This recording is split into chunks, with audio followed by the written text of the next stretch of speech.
बाबरी मस्जिद को सन 1980 के पहले कौन जानता था? मैं तो नहीं जानता था, कुछ लोग शायद जानते थे। आम हिंदुस्तानी जानता ही नहीं था बाबरी मस्जिद क्या है और राम जन्मभूमि की जगह क्या है। ना मुस्लिम जानता था ना हिंदू जानता था। आम मुसलमान जानता ही नहीं था, आम हिंदू जानता ही नहीं था, आम हिंदुस्तानी नहीं जानता। তো বন্ধুরা আমি চলে এলাম আপনাদের সঙ্গে আরেকটি নতুন ভিডিও নিয়ে। আপনারা দেখছেন right reaction channel. Right reaction চ্যানেলে আপনাদের সবাইকে স্বাগতম। তো বন্ধুরা আজকে আমরা যে ভিডিওটা দেখব সেই ভিডিওর টাইটেল আর টপিক হচ্ছে যে বাবরি মসজিদ কি হাকিকাত। বন্ধুরা বাবরি মসজিদকে আমরা সবাই চিনি। বাবরি মসজিদকে ভেঙে দিয়ে রাম মন্দির বানানো হয়েছে। এই দিনটা মুসলমানদের জন্য বিশাল কষ্টের একটা দিন, কারণ একটা মসজিদ ভেঙে দিয়ে আমরা যেখানে ইবাদত করি সেই একটা ইবাদত খানা ভেঙে দিয়ে একটা মন্দির বানানো হয়েছে। বন্ধুরা এটা তো মুসলিমরা কোনোদিনও করতে পারে না যে কোনো মন্দির ভেঙে দিয়ে মসজিদ বানাবে, কারণ আমাদের ইসলাম ধর্মে এই শিক্ষাটা দেয়নি। এই থেকে আমাদেরকে একটা শিক্ষা নেওয়া দরকার যে ওরা এই সাহসটা কোথায় পেয়েছে, একটা মসজিদ ভেঙে দিয়ে একটা মন্দির বানানো হয়েছে। সেটা ছোট মসজিদ হোক আর বড় মসজিদ হোক, মসজিদ তো মসজিদ হয়, যেখানে আমরা ইবাদত করি সেখানে একজন ইবাদত করুক আর 1000 জন ইবাদত করুক, ইবাদত তো ইবাদত হয়। তো বন্ধুরা তাদেরকে এই সাহসটা আমরাই দিয়েছি, কারণ আজকে আমরা যদি মসজিদকে আবাদ করতাম, 5 ওয়াক্ত নামাজের সময় নামাজ পড়তাম, তাহলে আমাদের মুসলমানদের সংখ্যা দেখা যেত। এখন মুসলমানকে মুসলমান বলে মনেই হয় না যে এটা মুসলমান না আলাদা কোনো জাতির মানুষ। সেই জন্য ওরা এই সাহসটা পেয়েছে। ওরা মনে করেছে মুসলমান তো নেই, সেই জন্য ওরা এই সাহসটা পেয়েছে। এই ভিডিওটা আমরা শুনবো ডাক্তার জাকির নায়েকের মুখে। তো বন্ধুরা ভিডিওটা খুবই ইন্টারেস্টিং হবে, আপনারা কেউ স্কিপ করবেন না। তো বন্ধুরা চলেন বেশি দেরি না করে ভিডিওটা শুরু করি। बाबरी मस्जिद को सन 1980 के पहले कौन जानता था? मैं तो नहीं जानता था, कुछ लोग शायद जानते थे। आम हिंदुस्तानी जानता ही नहीं था बाबरी मस्जिद क्या है और राम जन्मभूमि की जगह क्या है। ना मुस्लिम जानता था ना हिंदू जानता था। आम मुसलमान जानता ही नहीं था, आम हिंदू जानता ही नहीं था, आम हिंदुस्तानी नहीं जानता था। लेकिन इसको एक पॉलिटिकल प्लॉय बनाया गया, पॉलिटिशियन वोट बैंक के लिए। सुप्रीम कोर्ट ने ऑर्डर पास किया था कि इस डिस्प्यूटेड साइट पे, इस इख्तिलाफी जगह पे कोई नहीं आना चाहिए। उसके बावजूद 6 दिसंबर सन 1992 में, 1992 में 6 दिसंबर में एक बड़ी गैदरिंग हुई उसी डिस्प्यूटेड साइट के ऊपर, बाबरी मस्जिद राम जन्मभूमि इश्यू की जगह पे। ऑर्डर था सुप्रीम कोर्ट का, सबसे हाईएस्ट अथॉरिटी इस मुल्क की। नो गैदरिंग, दो भी गैदरिंग हुई। कौन गैदरिंग किया? Opposite party of politicians, politicians in the opposite party. हुकूमत चाहती थी तो रोक सकती थी, आसानी है, पुलिस उसके पास है, हथियार था, आसानी, लेकिन नहीं रोका। क्यों नहीं रोका? ऑपोजिशन ने गैदरिंग की वोट बैंक के लिए, क्या मुझे वोट मिलेगा। पॉलिटिशियन जो पावर में थे, अगर मैं इनको रोकूंगा तो मेरा वोट बैंक जाएगा, तो जाने दिया, आन दो, नो प्रॉब्लम, आ जाओ, पीछे के रास्ते से आओ। लेकिन टेलीविजन पे दिख रहा था सुप्रीम कोर्ट का ऑर्डर, नो गैदरिंग। उसके बाद क्या होता है? हजारों की तादाद में, 10,000 से ज्यादा, हजारों, tens of thousands of people, lakhs of people, लाखों लोग इकट्ठा हुए सब जगह से, त्रिशूल लेके बाबरी मस्जिद को शहीद करते। कोई भी अक्लमंद इंसान क्या त्रिशूल और तलवार से बाबरी मस्जिद नीचे आ सकती है? सैकड़ों साल से इतनी मजबूत इमारत आ सकती है? बोलते स्पॉन्टेनियस रिएक्शन था, प्लानिंग नहीं थी। टेलीविजन पे लाइव दिख रहा है, लाइव दिखा रहे, लाइव टेलीकास्ट, लाइव मैच होता है ना, वैसा लाइव दिखा रहे थे। कितने चैनल दिख रहा था। ऑपोजिशन के पॉलिटिशियन बैठे उधर, हुकूमत बैठे हुए पुलिस के सामने, और बाबरी मस्जिद नीचे आती। कैसा? बाय डायनामाइट, दिख रहा है। और बोलते क्या स्पॉन्टेनियस रिएक्शन था? क्या स्पॉन्टेनियस? प्लानिंग थी। बम के जरिए बाबरी मस्जिद को शहीद किया जाता है। मुझे लगता है कि जॉर्ज बुश ने ये बाबरी मस्जिद डिमोलिशन को देख के उसको आइडिया आया होगा कि 9/11 न्यूयॉर्क ट्विन टावर को बम से गिराओ।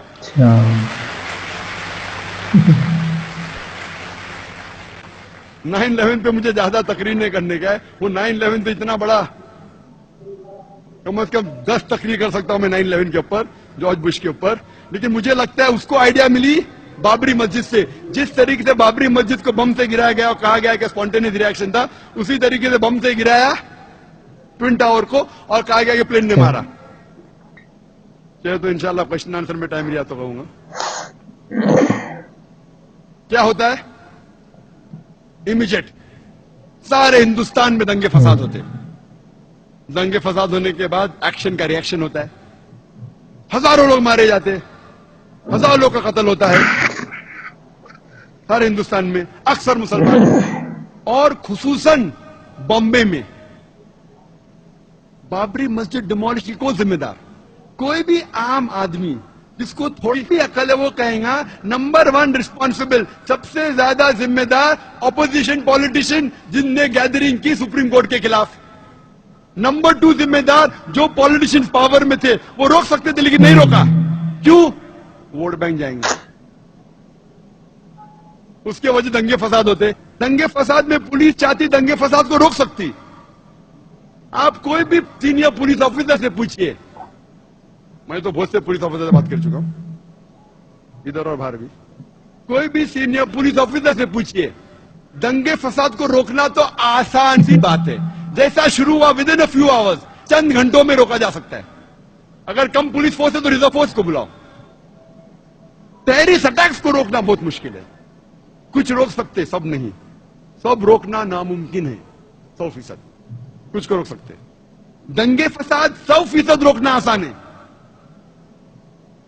अगर पुलिस फोर्स चाहे तो। लेकिन जो पुलिस चाहती भी रोकना नहीं रोक सकती थी। क्यों? क्योंकि उनको पॉलिटिशियन का दबाव था। पुलिस फोर्स तो फाइनली गवर्नमेंट के अंदर आती ना, होम मिनिस्टर के अंदर। वो पुलिस ऑफिसर चाहता भी था बेगुनाह मुसलमान का कत्ल ना हो, फिर भी कुछ नहीं कर सकता। क्यों? उसके सिर के ऊपर पॉलिटिशियन है। दंगे फसाद होते हैं बंबई में 1500 मुसलमान का कत्ल होता है। मोर देन 90-95% जिनका कत्ल होता है मुसलमान होते हैं। 1800 से ज्यादा घायल होते हैं बॉम्बे राइट्स में। इवन पार्टीशन के वक्त भी बॉम्बे में इतना बड़ा दंगा फसाद है, जिस तरीके से ये दंगे फसाद पॉलिटिशियन, और पुलिस चाहती रोक सकती थी, नहीं रोकी। हजारों बेगुनाह लोग की कत्ल हुआ। थोड़ा पहले रिएक्शन था दिसंबर में, उसके बाद जनवरी में, एक हफ्ते बाद जो वापिस था, प्लान था पूरा। It was planned, hand in glove. कौन जिम्मेदार है दंगे फसाद का? वही लोग।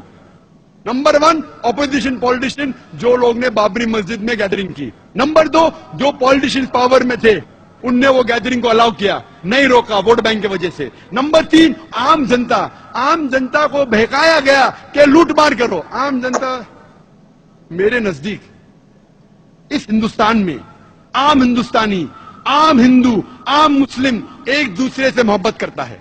मेरे नजदीक मेरे कई हिंदू दोस्त हैं। आम हिंदुस्तानी, आम हिंदू, मुसलमान एक दूसरे से मोहब्बत करते हैं। ये पॉलिटिशियन लोग चिंगारी लगाते हैं वोट बैंक के लिए और बेगुनाह लोग को बहकाते हैं और उनके जरिए राइट्स करते हैं। हम आम जनता हिंदुस्तान की इन पॉलिटिशियन के बहकावे में नहीं आना चाहिए। नंबर 3 रिस्पॉन्सिबल आम जनता जो बेवकूफ बन जाती है। नंबर 4 पुलिस जो रोक सकती थी नहीं रोकी। जो लोग रोकना चाहते थे भी नहीं रोक सकते। क्यों? उनका ट्रांसफर हो जाएगा। जब इतने मुसलमान मरे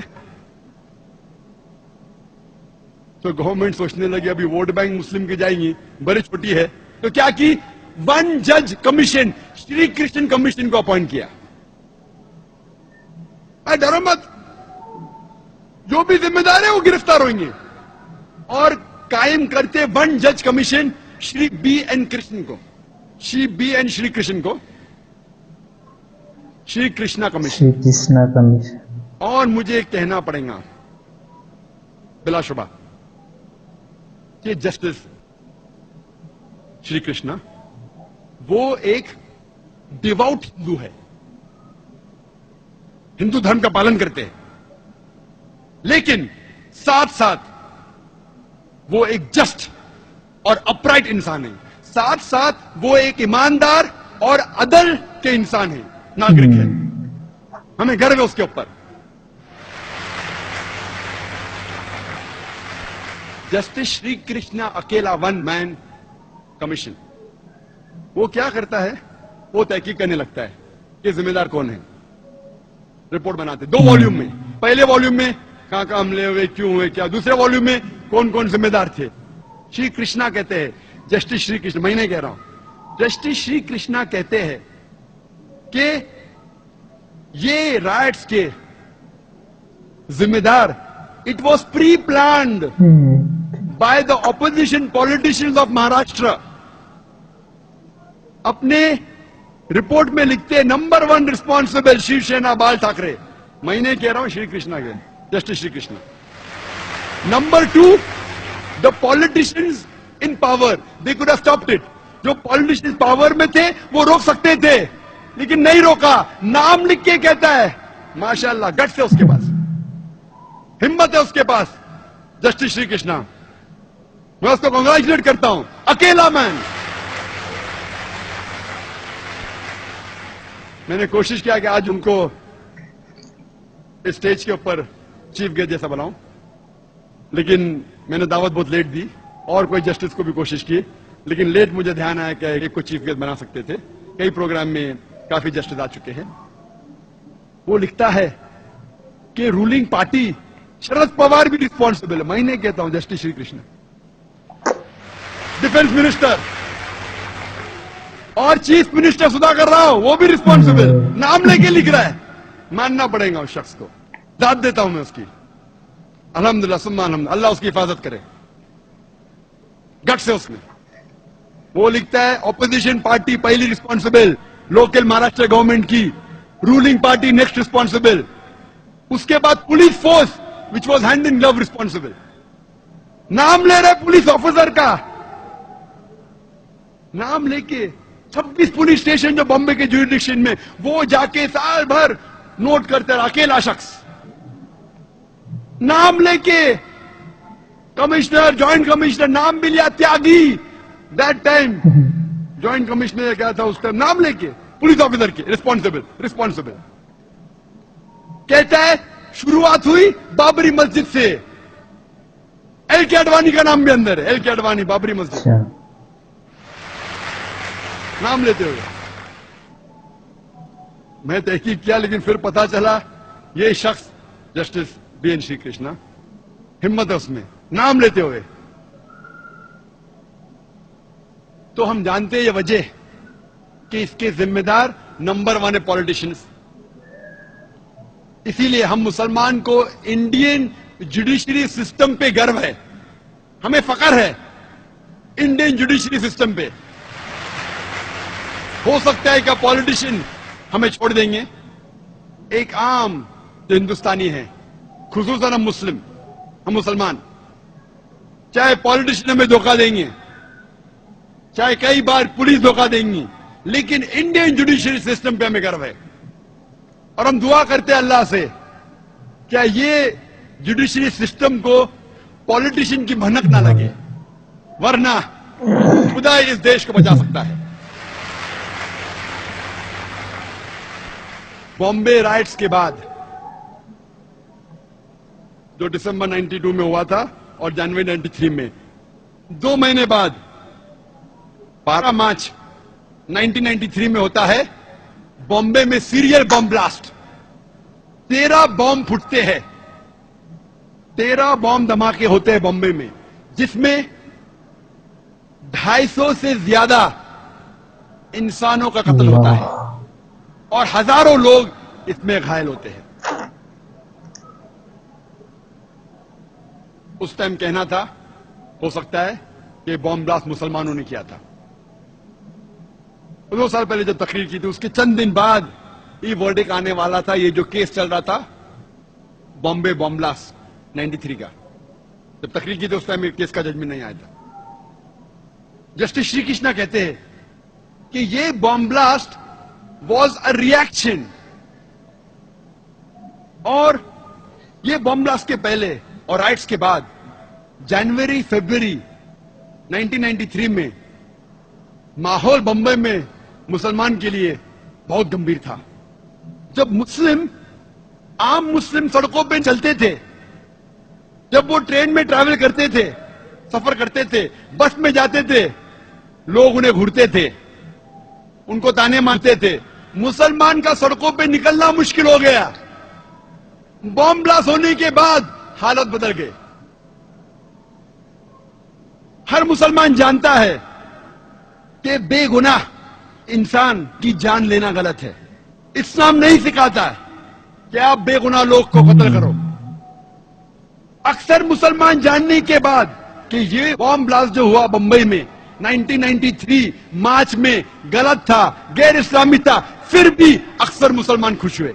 कम से कम हम सिर उठा के चल तो सकते हैं। जस्टिस श्री कृष्णा कहते it was a reaction of the Muslims. और इसके केस के बारे में बाद में हम जिक्र करेंगे, लेकिन यह कहना जरूरी है कि आप कोई बेगुनाह गैर मुस्लिम का कत्ल नहीं कर सकते, क्योंकि कोई और गैर मुस्लिम ने आपको तकलीफ दिया और आप कोई और गैर मुस्लिम को तकलीफ देंगे, ये बिल्कुल अन इस्लामिक है। ये जो 250 लोग मरे मुंबई में बॉम्ब ब्लास्ट के जरिए, उसका जिम्मेदार कौन? कौन लोग? वही लोग जो बाबरी मस्जिद के अंदर ऑपोजिशन पार्टी ने जो गैदरिंग की, नंबर 1। नंबर 2, क्यों ऑपोजिशन ने की? वोट बैंक के लिए। नंबर 2, पॉलिटिशियन जो पावर में थे जानबूझ के नहीं रोका, नहीं तो सीट चले जाएंगी, वो रिस्पॉन्सिबल है। नंबर 3, आम जनता जो पॉलिटिशियन के बहकावे में आ गई। नंबर 4, जो पुलिस रोक सकती थी नहीं रोकी। नंबर 5, जो लोग ने राइट्स किए दिसंबर 92 और जनवरी 93 में, वो लोग रिस्पॉन्सिबल थे। महाराष्ट्र के पॉलिटिशियन, रूलिंग एंड ऑपोजिशन, वही लोग सदर सबके पॉलिटिशियंस। তো বন্ধুরা, ভিডিওটা যদি ভালো লেগে থাকে অবশ্যই বন্ধুদের মাঝে শেয়ার করবেন, আর আমার চ্যানেলে নতুন হয়ে থাকলে চ্যানেলটিকে সাবস্ক্রাইব করে পাশে থাকা বেল আইকনটি অন করে রাখবেন, তাহলে নতুন কোনো ভিডিও আপলোড করার সঙ্গে সঙ্গে আপনার কাছে নোটিফিকেশন চলে যাবে। তো বন্ধুরা, দেখা হচ্ছে পরবর্তী ভিডিওতে। ভালো থাকবেন, সুস্থ থাকবেন।